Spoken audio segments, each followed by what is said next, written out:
আসলে আপনারা সকলেই জানেন যে 2018 সালে আমাদের দ্বিতীয় ক্যাম্পাস প্রকল্প মানে পাশ হয়।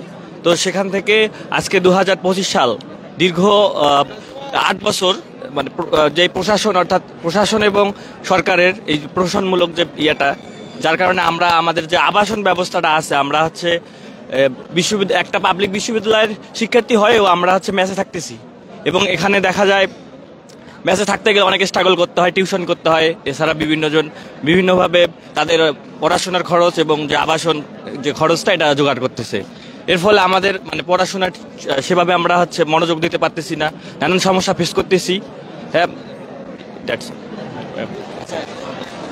একটু জানতে চাই আপনাদের মাঝে আসলে অসুস্থ হয়েছে কতজন? 14 জন, আমাদের মধ্যে 15 জন অসুস্থ হয়েছে।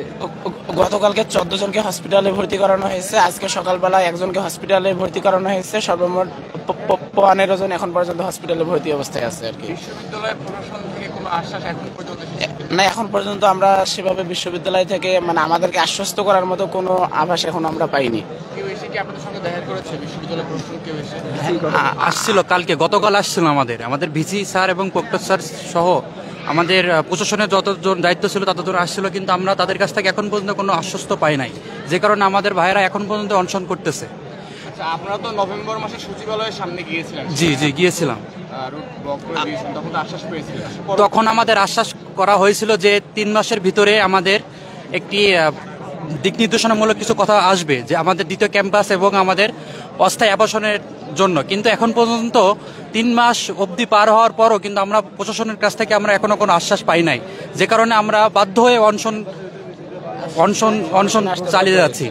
একটা প্রশ্ন একটু উত্তর দেন, সেটা হচ্ছে সেনাবাহিনীকে কাজ হস্তান্তর করলে সুবিধা কি আর অসুবিধা, মানে এদের হাতে কাজ থাকলে অসুবিধা নেই? আপনারা তো জানেন আমাদের বাংলাদেশে একমাত্র আমাদের আস্থার ভরসা হচ্ছে সেনাবাহিনী। আমরা সেনাবাহিনী ছাড়া আমরা অন্য কোনো প্রশাসনকে আমরা বিশ্বাস করতে চাই না। আমাদের বিশ্ববিদ্যালয় প্রশাসন আমাদের 2 বছর ধরেই এভাবে আশ্বাস দিতে আছে। এর আগে আপনার 8 বছর পেরিয়ে গেছে আমাদের হল নির্মাণ সহ আমাদের বিশ্ববিদ্যালয়ে দ্বিতীয় ক্যাম্পাস বিনির্মাণে এখন পর্যন্ত কোনো ভূমিকা আমরা দেখি না। শুধু আমাদের লেক খনন করা হয়েছে এই 8 বছরে। তাছাড়া বিশ্ববিদ্যালয়ের ভিতরে যত অভ্যন্তরীণ আপনার ভবন নির্মাণ করা তার 1% কমপ্লিট হয় নাই, যে কারণে আমরা সচিবালয় ঘেরাও করেছিলাম এবং সচিবালয় ঘেরাও করার পর 3 মাসের ভিতরে আমাদের একটি আশ্বাস দেওয়ার কথা ছিল যে সেনাবাহিনীর নিকট হস্তান্তর এবং বিশ্ববিদ্যালয়ে শিক্ষার্থীদের অস্থায়ী আবাসন ব্যবস্থা করবেন, কিন্তু তার কোনো কিছুই আমরা এখন বুঝতে পাই না, যে কারণে আমাদের বড় ভাইয়েরা এবং আমরা এখন অনশন এর মতো সর্বোচ্চ পর্যায়ে আমরা উপনীত হয়েছি, যেহেতু তারা মেনে নেয়নি। এখন আসলে আপনারা কতদিন পর্যন্ত অনশন করবেন? এখন আমরা যেহেতু প্রশাসনের কাছ থেকে আমাদের যে বিশ্বাসের জায়গাটা থাকে, সেই বিশ্বাসের জায়গাটা আমাদের কাছে এখন আর নাই। আমরা এখনই সিদ্ধান্ত চাই যে যতক্ষণ পর্যন্ত সেনাবাহিনীর নিকট এই কাজ হস্তান্তর করবে না এবং আমাদের অস্থায়ী আবাসনের বিষয়ে কোনো ঘোষণা আসবে না, ততক্ষণ পর্যন্ত অনশন চলবে। আমাদের এখন আমাদের বিশ্ববিদ্যালয়ের সম্পূর্ণ শাটডাউন আছে, ক্লাস পরীক্ষা মিড টার্ম সব কিছু বর্জন, যতক্ষণ পর্যন্ত আমাদের এই কিছু তারা মেনে না নেবে। দর্শক, কথা বলছিলাম যে আসলে এখানে একজন শিক্ষার্থীর সঙ্গে কথা বলছিলাম, তারা যেমনটি বলছিলেন যে সব ধরনের ক্লাস পরীক্ষা কিন্তু এখন একেবারে বন্ধ রয়েছে এবং একেবারে কমপ্লিট শাটডাউন কিন্তু শিক্ষার্থীরা ঘোষণা করেছে। এবং আমরা দেখতে পাচ্ছি যে কয়েকজন শিক্ষার্থী কিন্তু এখানে অসুস্থ হয়ে পড়েছেন এবং তাদের আসলে যে দেখতে পাচ্ছেন যে মূলত তারা কিন্তু গতকালও আসলে বসেছিল এবং আজকেও কিন্তু তারা যে কমপ্লিট শাটডাউন সেখানে কিন্তু তারা বসেছেন।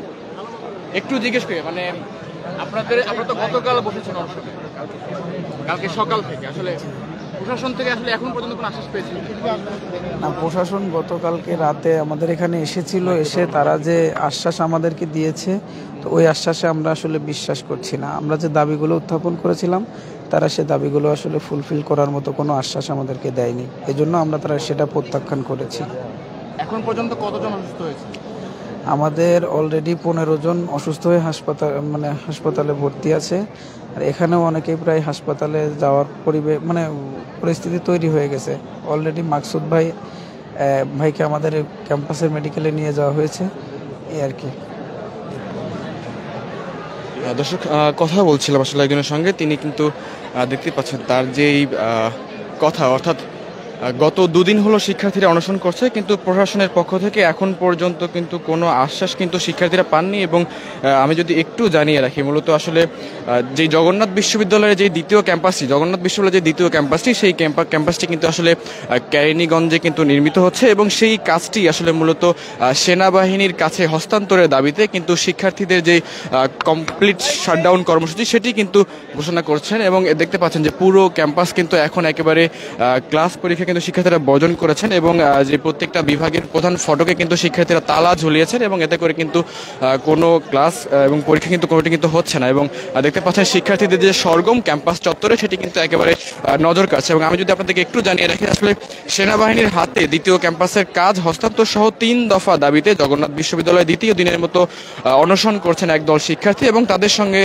সংহতি জানিয়ে কিন্তু ক্যাম্পাসের প্রধান ফটক সহ বিভিন্ন বিভাগে কিন্তু তালা ঝুলিয়েছেন শিক্ষার্থীরা। এবং দেখতে পাচ্ছেন যে দ্বিতীয় দিনের মতো কিন্তু শিক্ষার্থীরা তাদের যে অনশন কর্মসূচি সেটি কিন্তু তারা পালন করছে এবং প্রশাসনের পক্ষ থেকে কোনো ধরনের কোনো আশ্বাস কিন্তু শিক্ষার্থীরা পাননি। দর্শক, ডেইলি স্থানে আপনাদের সঙ্গে সরাসরি যুক্ত ছিলাম আমি জাহেদ হোসেন মিশু, এবং আমরা ক্ষণে ক্ষণে আপনাদের সঙ্গে যুক্ত হব এবং দেশের সকল খবর সবার আগে পৌঁছে দেওয়ার চেষ্টা করব। এতক্ষণ আমার সঙ্গে থাকার জন্য সবাইকে ধন্যবাদ জানাচ্ছি।